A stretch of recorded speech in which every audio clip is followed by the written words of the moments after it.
Hello students, welcome back to the evolution classes. आज हम लोग जो कॉन्सेप्ट सीखेंगे वो मैकेनिज्म ऑफ ब्रीदिंग के ऊपर ये कॉन्सेप्ट है।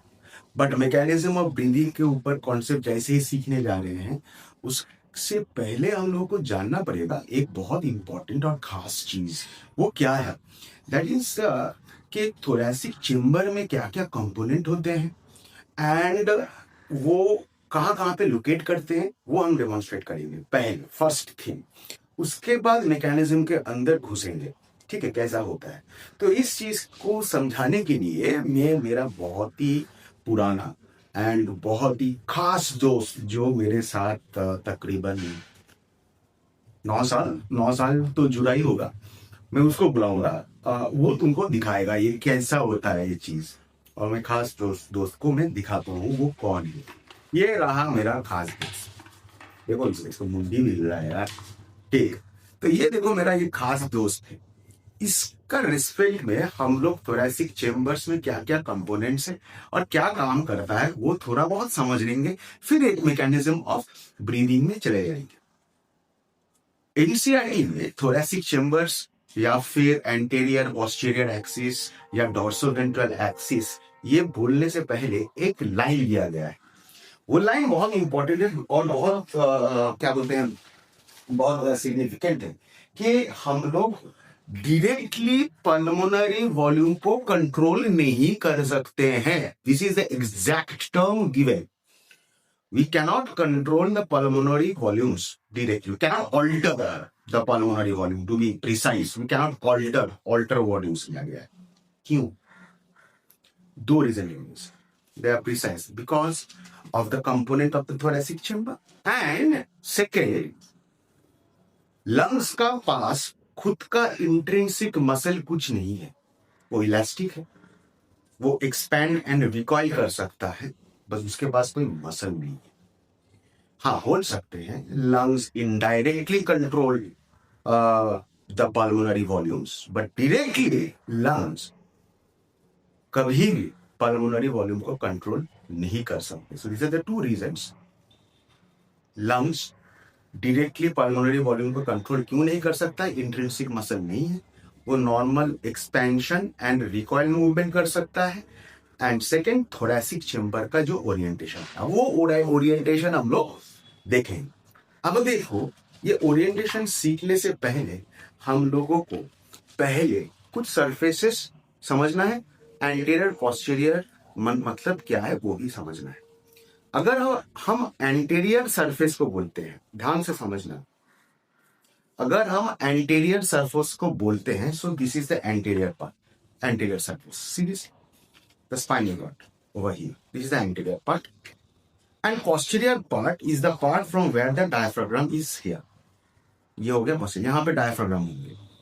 This is the posterior part. ठीक है। Dorsal surface मतलब क्या है? Again the spinal cord. And ventral surface कौन होगा? Sternum, जिसके साथ ribs attached हुए हैं।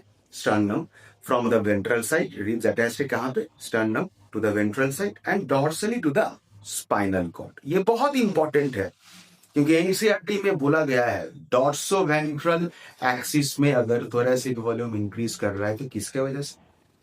And anterior and posterior surface में अगर एंटीरियर एंड पोस्टीरियर सरफेस में कौन है? डायफ्राम। पोस्टीरियर सरफेस में अगर इंक्रीज कर रहा है थोरैसिक वॉल्यूम, वो किसकी वजह से?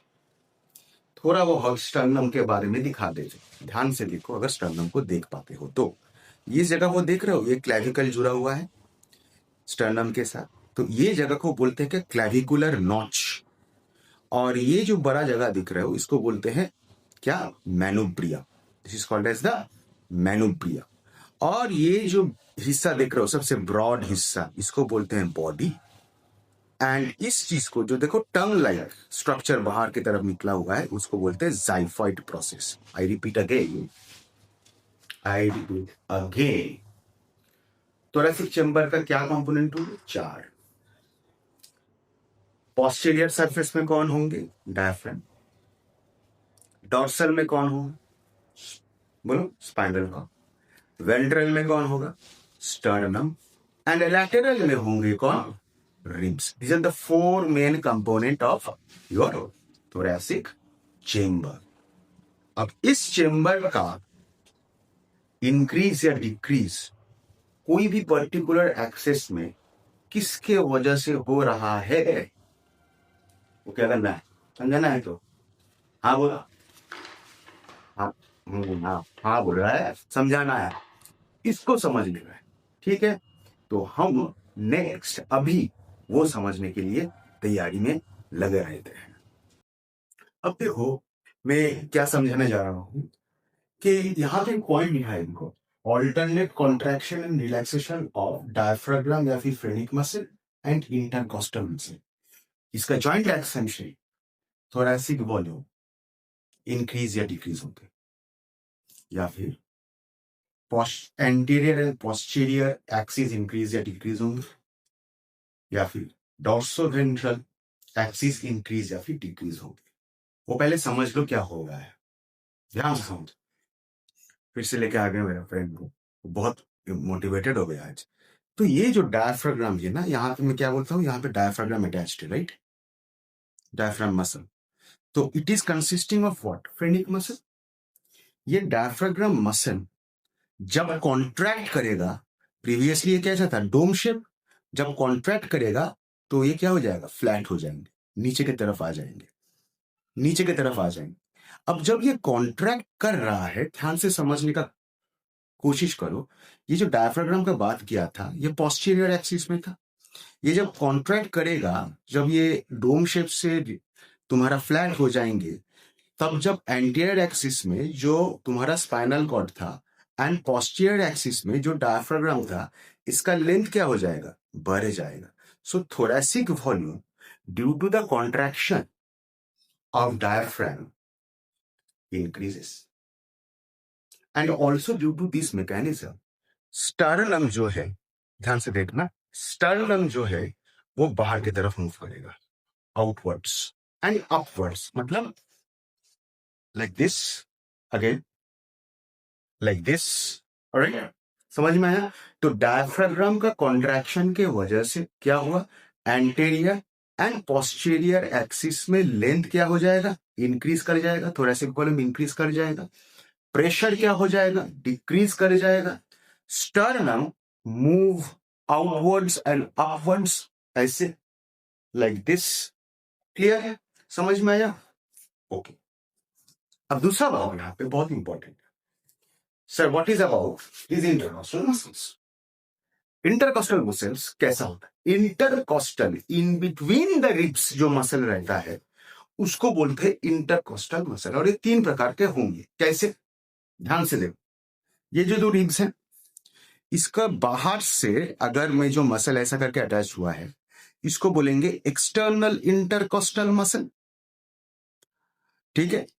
इसके अंदर जो है यहां पे, इसको बोलेंगे इंटरनल इंटरकॉस्टल मसल, और इसका अंदर एकदम पूरा इसका अंदर ये सरफेस में जो होगा उसको बोलेंगे inner most intercostal muscle. Again I repeat, in between this rib, बाहर की तरफ से जो ऐसा मसल होगा उसको बोलेंगे क्या, एक्सटर्नल इंटरकॉस्टल मसल। यहां पे जो लगा हुआ होगा is between this two, internal intercostal muscle, और एकदम अंदर से जो मसल है रिब्स के साथ उसको बोलेंगे इनर मोस्ट इंटरकॉस्टल मसल। हम बात करेंगे एक्सटर्नल इंटरकॉस्टल मसल का, that means this one.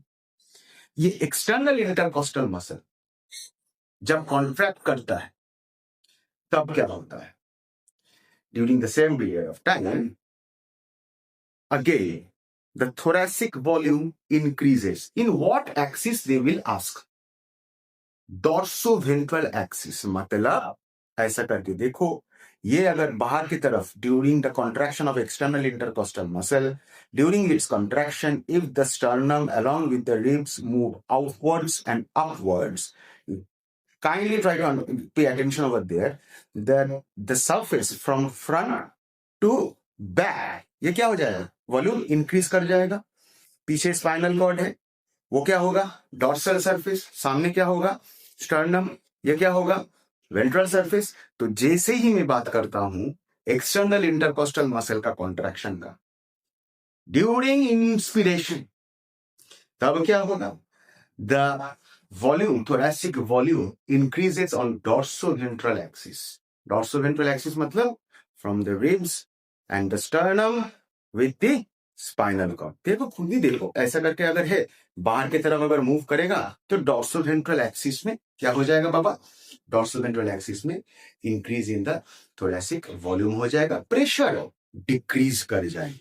So this is a joint mechanism during inspiration. During inspiration में मैं इसको रख देता हूं थोड़ा, कोई टेंशन नहीं, ठीक है। तो ड्यूरिंग जॉइंट मैकेनिज्म क्या होगा, ड्यूरिंग जॉइंट मैकेनिज्म में क्या हुआ, डायफ्राम डोम शेप था, उसका कॉन्ट्रैक्शन से क्या हुआ, वो फ्लैट हो गया due to the sliding of the diaphragmatic muscle और the phrenic muscle with each other. क्या हो जाएगा, हम लोग जानते हैं ये स्लाइडिंग फिलामेंट थियरम में तुम लोग लोकोमोशन मूवमेंट में पढ़े हो कि जैसे स्लाइड करेगा कॉन्ट्रैक्ट कर रहा है muscle, right. So it's an active process, it's an active process, that's why inspiration is considered to be an active process. तो जैसे डायफ्राम का मसल ऐसा क्या किया, मूव किया, स्लाइड किया, तो वो डोम शेप था, अभी हो गया क्या, flat. And as a result, anterior and the posterior axis, which consists of the diaphragm, its length increases. Thoracic volume also increases. Pressure decreases. Sternum goes upward and outward, right? And at the same point of time, external intercostal muscle का वो बात करते हैं, तो फिर उसमें भी जब कॉन्ट्रैक्शन होगा, उसमें भी अगर जब स्लाइड होगा ड्यूरिंग इंस्पिरेशन, तब क्या होगा, तब डॉर्सोवेंट्रल एक्सिस में इंक्रीज करेंगे थोरैसिक वॉल्यूम। डॉर्सोवेंट्रल एक्सिस मतलब, डॉर्सल एक्सिस में कौन है, याद करो, डॉर्सल एक्सिस में this one spinal, right, anterior या फिर dorsal axis spinal cord, and this one will be your sternum and the rib cage. तो इसका ये डायमीटर है, राइट, इसका जो वॉल्यूम है वो इंक्रीज करेंगे due to the contraction of what do you call that, external intercostal muscle.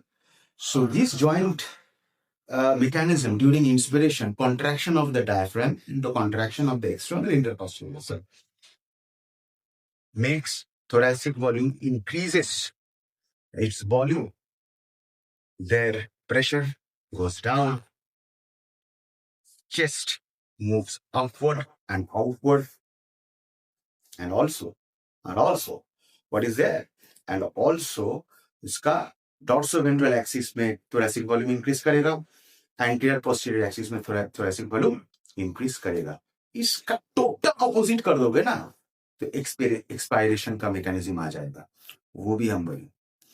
इसको थोड़ा अगर समझ में आ गया हो तो इसको रिवाइंड करो और मैं नोट फॉर्मेट में या डायग्राम में फिर से वो दिखाऊंगा, ओके।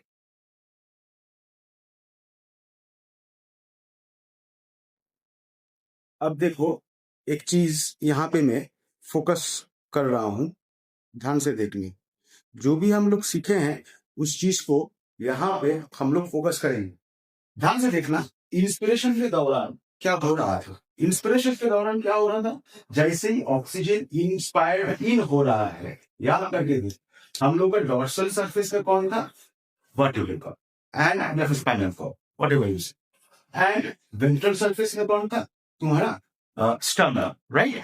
अब जब एयर इन हुआ, बिकॉज एयर इन होने के वजह से ये लंग क्या करेगा, इन्फ्लेट कर जाएंगे, यहाँ पे क्या होगा, एक्सपैंड कर जाएंगे, रिकॉइल नहीं करेगा, एक्सपैंड करेगा, एंड एक्सपेंशन की वजह से दो चीज होंगे इमीडिएटली क्या होगा, in due to the inflation of the lung, intrapulmonary pressure क्या हो जाएगा, हम लोग क्या बोले थे, वो डिक्रीज कर जाएगा, एंड ऑल्सो इंट्राप्लूरल प्रेशर जो है, that the pressure which is existing between the pleural membrane, parietal and the visceral membrane, it goes towards negativity around 756 758 millimeter of mercury के तरफ चला जाएगा।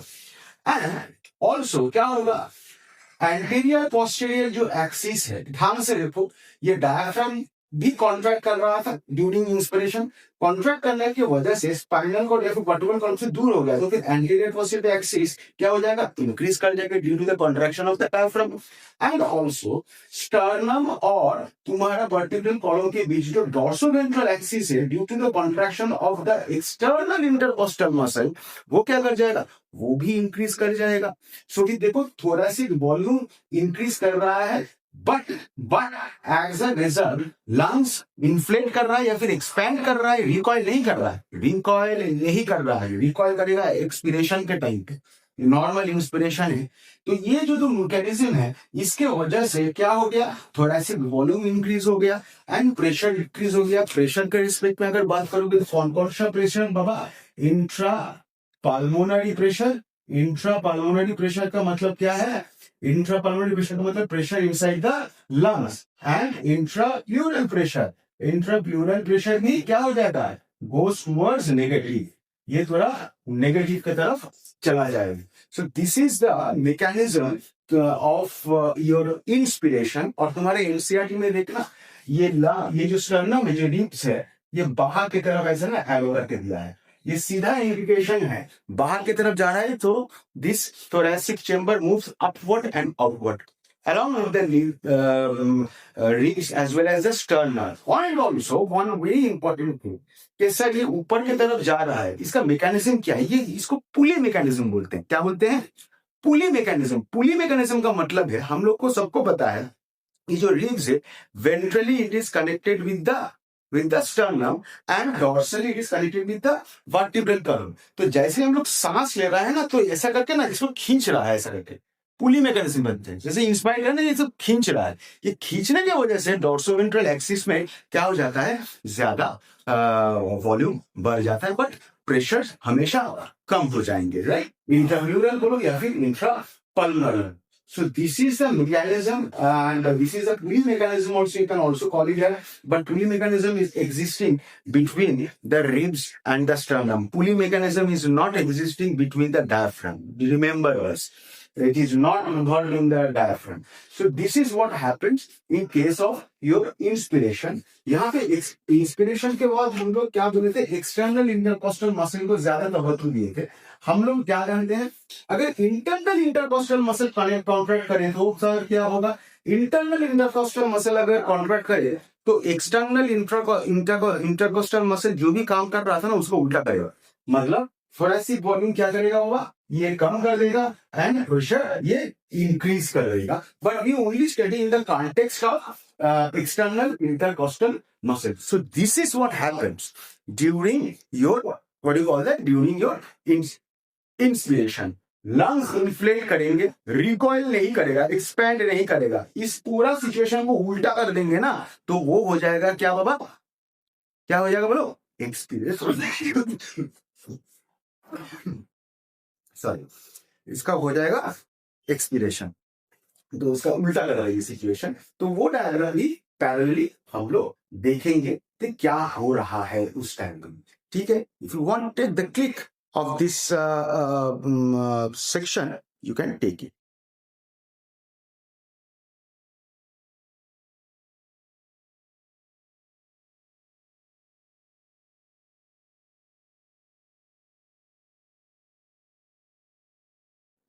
अब देखो स्टूडेंट्स, मैं जैसा बोला था कि इंस्पिरेशन के साथ एक्सपिरेशन पैरेलली हम लोग इसको समझने का कोशिश करेंगे। इंस्पिरेशन के दौरान जो हम लोग सीखे हैं, मैं क्या बोला था, इसको टोटल उल्टा करो। एक्सपिरेशन में नॉर्मल क्वाइट ब्रीदिंग के दौरान जो एक्सपिरेशन होता है, फोर्सफुल एक्सपिरेशन नहीं, वहां पे इंटरनल इंटरकोस्टल मसल का बात आ जाता है, वहां पे एक्सटर्नल इंटरकोस्टल मसल का बात नहीं है। और फोर्सफुल एक्सपिरेशन क्या हो जाएगा, फोर्सफुल एक्सपिरेशन हो जाएगा तुम्हारा एक्टिव प्रोसेस, वो पैसिव प्रोसेस नहीं रहेगा। नॉर्मली हम लोग एक्सपिरेशन की जब बात करते हैं, जैसे एक्सपिरेशन की बात करते हैं, एक्सपिरेशन होता है क्या, it is a kind of a passive process, क्योंकि यहाँ पे जो भी मसल्स है वो सब रिलैक्स्ड स्टेट में रहते हैं। Specifically we are talking about the phrenic muscle and also we are talking about the external intercostal muscle. But when we talk about forceful experience, जोर से तुम कुछ कर रहे हो, कॉफिंग कर रहे हो, coughing is a forceful expiration. वहां पे इंटरनल इंटरकॉस्टल मसल क्या हो जाता है, वहां पे कॉन्ट्रैक्ट कर जाता है और ये तब एक्टिव प्रोसेस हो जाता है, थोरेसिक वॉल्यूम कम हो जाता है, थोरेसिक वॉल्यूम कम हो जाता है उस पॉइंट ऑफ टाइम में, और इंट्रा एब्डोमिनल जो प्रेशर है वो इंक्रीज हो जाता है। तो देखो मैं जो भी पॉइंट यहाँ पे नॉर्मल इंस्पिरेशन और एक्सपिरेशन के बात कर रहा था, तो ये हम क्या होता इंस्पिरेशन के दौरान देखो जो कौन सा कंडीशन में छोड़े थे, स्टर्नम एंड रिब्स वो दोनों बाहर की तरफ और आउटवर्ड्स, डॉर्सोवेंट्रल एक्सिस कौन सा स्टेज में, इंक्रीज स्टेज में, anterior posterior axis increase stage में, thoracic volume increased, intrapulmonary pressure decrease, intrapleural pressure negative stage में चला जा रहा है around 756 millimetre of mercury, and EICM मतलब external intercostal muscle contracted state में है। But when the air is moved out, जब लंग से बाहर की तरफ हम लोग कार्बन डाइऑक्साइड छोड़ रहे हैं अराउंड विद द ऑक्सीजन, यहाँ पे दोनों ही होते हैं, जब छोड़ रहे हैं इस पॉइंट ऑफ टाइम में क्या हो रहा है, देखो डायफ्राम जो फ्लैट था वो फिर से क्या हो जाएगा, डोम शेप में आ जाएंगे, ये क्या हो जाएगा फिर से डोम शेप में आ जाएंगे, ये रिलैक्स स्टेट में आ गए। ऑल्सो जैसे डोम शेप में आ गए, ये anterior posterior axis which is in between the vertebral column and the diaphragm वो कम हो जाएंगे, एंड ऑल्सो जैसे तब हम क्या हो जाएगा, अब डॉर्सोवेंट्रल एक्सिस का बात करते हैं, जैसे हम लोग सांस छोड़ते हैं, जब से देखो सांस लिए अब जब छोड़े तो देखो ये नीचे की तरफ आ रहा है, right, it is coming back and inwards. So जब बैक एंड इनवर्ड्स हो रहा है, कौन आ रहा है, स्टर्नम एंड रिब्स। जब स्टर्नम एंड रिब्स दोनों बैक एंड इनवर्ड्स आ जाएंगे, तब क्या हो जाएगा, ये डॉर्सोवेंट्रल एक्सिस भी क्या हो जाएगा, कम हो जाएगा, and also lungs recoil state में आ जाएंगे। रिकॉइल स्टेट मतलब फिर से वो इंस्पिरेशन के लिए तैयार है, वो तो ऐसी कुछ है। जब एक्सपेंशन था ऐसा था इंस्पिरेशन के दौरान, अब जो सिकुड़ गया रिकॉइल स्टेज ऐसे, राइट, तो ये हो जाएगा तुम्हारा इंस्पिरेशन का बेसिक मैकेनिज्म। अब ये क्या हो जाएगा, वही हम लोग यहाँ पे फॉर्मूला के अनुसार यहाँ पे चीज को ये सर इंट्रामाइक्रोनरी प्रेशर कितना हो सकता है, it will come towards more positive, interpleural pressure it will come towards negativity से थोड़ा पॉजिटिव की तरह 760 762 इस तरफ आ सकते हैं। इसलिए बोला कि इंटरप्लूरल प्रेशर में तुम्हारा नेगेटिव प्रेशर एग्जिस्ट करता है -2 मिलीमीटर ऑफ मरकरी, इसीलिए बोला गया है, ठीक है, और वो लंग्स को कोलैप्सिंग होने से बचाता है। ये तुम्हारा लंग्स का जो मैं लेक्चर लिया था प्रीवियसली, उसको देखोगे तो डायफ्राम को देखोगे तो और भी ज्यादा चीजें क्लियर हो जाएंगी। So this is what actually happening during mechanism of breathing during inspiration as well as the expiration। सिर्फ ये याद रखना, ये जो मैकेनिज्म बताया है, इस मैकेनिज्म नॉर्मल क्वाइट ब्रीदिंग में काम करेगा। जब भी फोर्सफुल जैसे ये हो रहा है, दिस इज फोर्सफुल एक्सपिरेशन, इसमें एक्सटर्नल इंटरकॉस्टल मसल का कोई रोल प्ले नहीं है, यहाँ पे इंटरनल इंटरकॉस्टल मसल का रोल पे। जैसे अगर ज्यादा एकदम बाहर कर रहे हैं, थोरेसिक वॉल्यूम क्या हो जाएगा, थोरेसिक वॉल्यूम कम हो जाएगी, and internal intercostal muscle as well as abdominal muscle दोनों ही यहाँ पे क्या करेंगे, कॉन्ट्रैक्ट करेंगे।